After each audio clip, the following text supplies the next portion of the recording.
দেখুন বন্ধুরা, আমার কিন্তু অনুষ্ঠান বাড়ির মতন ঝুরি আলু ভাজা একদম রেডি হয়ে গেছে। দেখুন কত সুন্দর দেখতে লাগছে আর কতটা মুচমুচে হয়েছে আমি দেখাচ্ছি। দেখুন, আপনারা নিশ্চয়ই আওয়াজটা শুনে বুঝতে পারছেন কতটা মুচমুচে হয়েছে। নমস্কার বন্ধুরা, ডোনার রান্নাঘরে সবাইকে স্বাগত। আশা করছি সবাই ভালো আছেন। তো প্রতিদিনের মতন আবারও নতুন ভিডিও নিয়ে চলে এসেছি আপনাদের সাথে শেয়ার করবো বলে। আজকে আমি আপনাদের সাথে শেয়ার করব অনুষ্ঠান বাড়ির মতন ঝুরি আলু ভাজা। বন্ধুরা, এই ঝুরি আলু ভাজা কিন্তু আমরা অনেক অনুষ্ঠান বাড়িতে খেয়ে থাকি, বাড়িতে বানাই, কিন্তু একদম মুচমুচে হয় না, পারফেক্ট হয় না। তাই আজকে আমি একদম পারফেক্টভাবে ঝুরি আলু ভাজা বানাবো। আপনারা ভিডিওটা প্লিজ শেষ পর্যন্ত দেখতে থাকুন, আশা করছি সবার ভালো লাগবে। আর ভিডিওটি যদি ভালো লাগে তাহলে লাইক, কমেন্ট, সাবস্ক্রাইব করে আমার পাশে থাকবেন। তো দেখুন, ঝুরি আলু ভাজা করার জন্য এখানে আমি 500 গ্রাম আলু নিয়ে নিয়েছি। আলুগুলোকে প্রথমে খোসা ছাড়িয়ে নেব।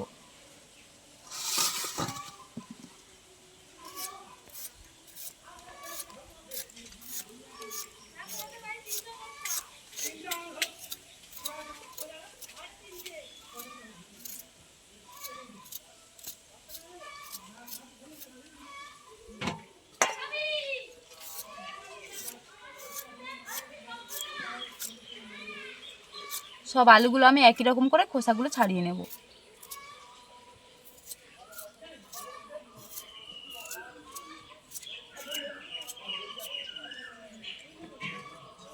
দেখুন, আলুগুলো সব আমার খোসা ছাড়ানো হয়ে গিয়েছে। এবার আমি জলে দিয়ে দেব, নাহলে আলু লাল হয়ে যেতে পারে। এবার এর মধ্যে থেকে একটা একটা করে নিয়ে আমি গ্রেট করে নেব।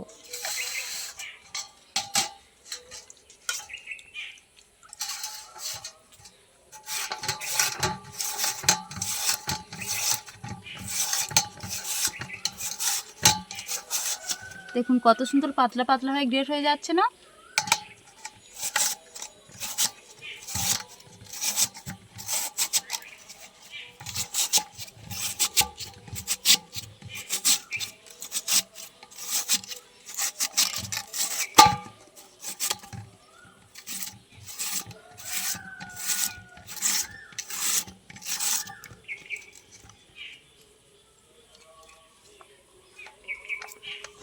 দেখুন এটা একদম অল্প হয়ে গিয়েছে, এটা এবার আমি বাদ দিয়ে দেবো।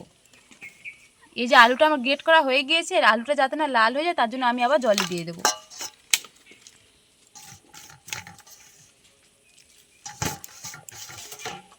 একইভাবে সব আলুগুলো আমি এবার গ্রেট করে নেব।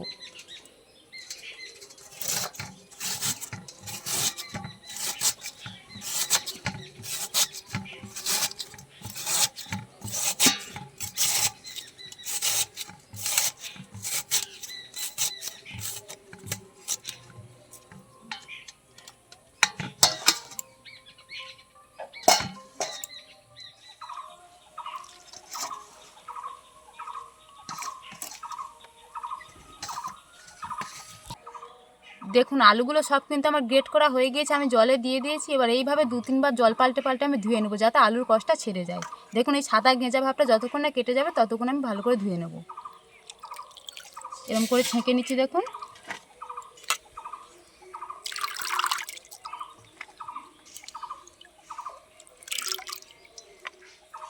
এবার জলটা আমি ফেলে দেবো।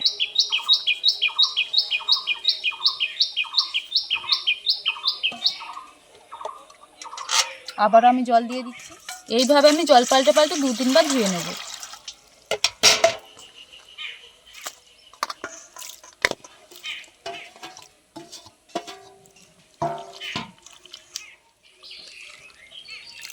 দেখুন জলের সাদা ভাবটা কিন্তু অনেকটাই কেটে গিয়েছে। এইভাবে আমি 2-3 বার ভালো করে ধুয়ে নেব।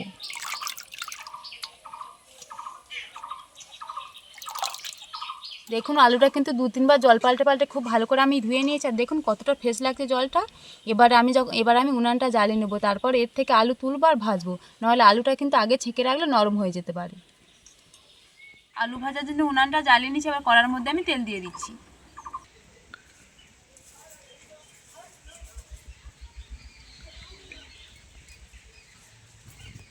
কড়ার মধ্যে তেল দিয়ে দিয়েছি। এবার তেলটা খুব ভালো করে আমি গরম করে নেব।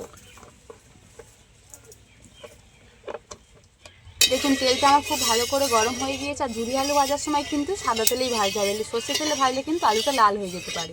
এবার আমি আলুগুলো ভেজে নেব। এরকম করে অল্প করে জল থেকে ছেঁকে নিচ্ছি। দেখুন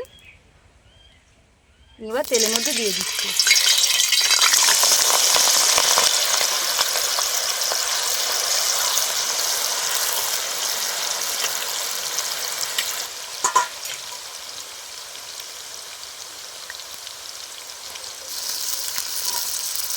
তেলের মধ্যে আলু দিয়ে দিয়েছি, এবার হালকা লাল করে আমি ভেজে নেব।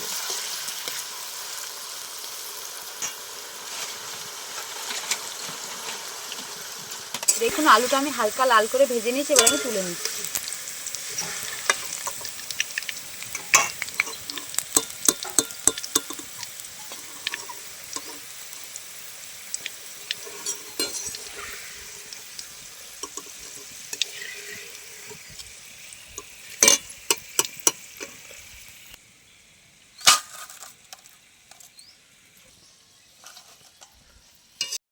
বাকি আলুগুলো আমি একই রকম করে ভেজে নেব।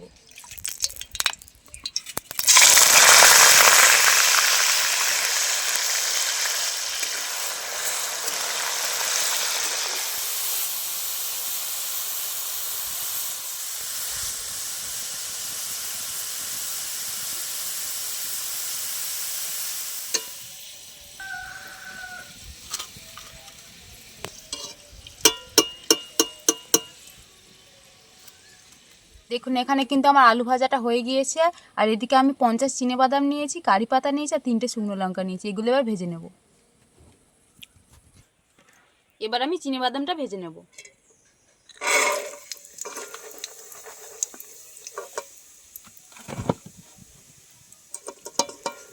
বাদামটা কিন্তু আমি অল্প করে ভাজবো, বেশি ভাজলে বাদামটা তেতো হয়ে যেতে পারে।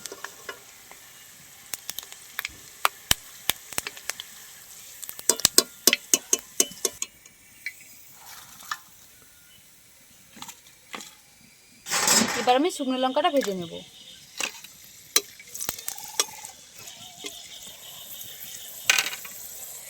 শুকনো লঙ্কাটা আমার ভাজা হয়ে গিয়েছে।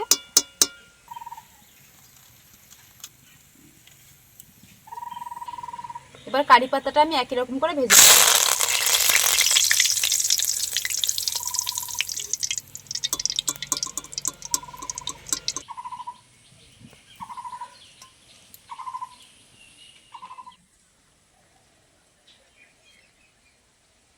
দেখুন বন্ধুরা, আমার কিন্তু অনুষ্ঠান বাড়ির মতন ঝুরি আলু ভাজা একদম রেডি হয়ে গেছে। দেখুন কত সুন্দর দেখতে লাগছে আর কতটা মুচমুচে হয়েছে আমি দেখাচ্ছি। দেখুন আপনারা নিশ্চয়ই আওয়াজটা শুনে বুঝতে পারছেন কতটা মুচমুচে হয়েছে। ভাত, মুগের ডাল আর এইরকম যদি হয় ঝুরি আলু ভাজা, তাহলে কিন্তু এক থালা ভাত যে কেউ নিমিষেই খেয়ে নিতে পারবেন। আপনারা কিন্তু বাড়িতে একবার হলেও বানাবেন, দেখবেন খুব সুন্দর খেতে হবে। এইরকম ঝুরি আলু ভাজা কিন্তু বানিয়ে আপনারা যে কোনো এয়ারটাইট পাত্রে কিন্তু অনেক দিন ধরে সংরক্ষণ করে খেতে পারবেন। আজকে আমার এই অনুষ্ঠান বাড়ির মতন ঝুরি আলু ভাজার রেসিপিটা যদি ভালো লেগে থাকে, তাহলে ভিডিওতে একটা লাইক করবেন। আর আমার নতুন নতুন ভিডিও পেতে চ্যানেলটি সাবস্ক্রাইব করে পাশে থাকা বেল আইকনটি প্রেস করবেন। আর আমার ভিডিওটি স্কিপ না করে সম্পূর্ণ দেখবেন। আশা করছি সবার ভালো লাগবে। আজকের মতন ভিডিওটা এখানেই শেষ করছি। দেখা হচ্ছে পরের ভিডিওতে।